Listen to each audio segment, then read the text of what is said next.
You're watching WJLA 24/7 News. Good Morning Washington. On your side. And welcome back now at 7:09, and a reversal from President Trump as he heads to the border today. Now he says Mexico has 1 year to stop the flow of migrants or risk facing tariffs. We're going to give them a 1-year warning, and if the drugs don't stop or largely stop, we're going to put tariffs on Mexico and products, in particular cars. And if that doesn't stop the drugs, we close the border. And we bring in political insider Armstrong Williams right now to discuss this and some other issues. Good to see you, Armstrong. Good morning. So earlier this week, the president said he was closing the border next week.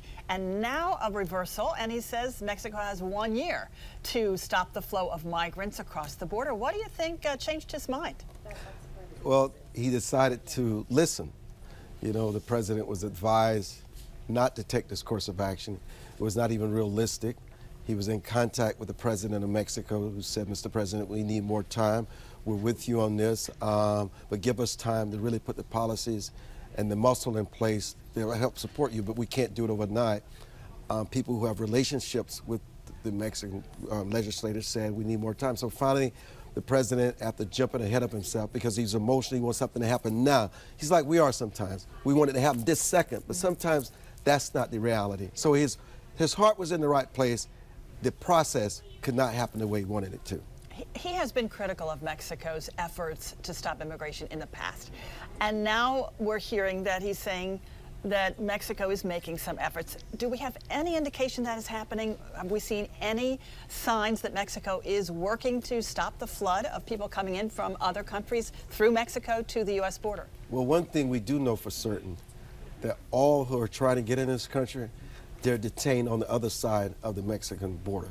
So that's a good sign. And they're trying to address that situation to find relief for those children and those families. I mean, it is a crisis situation. When you have the former Secretary of DHS under Obama saying it's a crisis, it is a crisis. And listen, the president, no matter what the perception may be about him contradicting himself, most Americans, when they see those images on TV, Melanie, they believe it's a crisis. And they're asking themselves, places like New York, San Francisco, Chicago, and Washington, D.C. has a homeless crisis.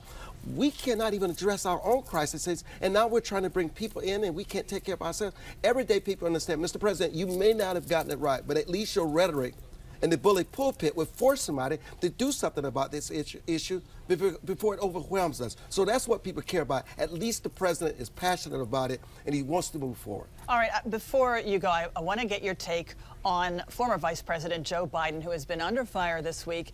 Several women coming forward saying that he has inappropriately touched them in the past.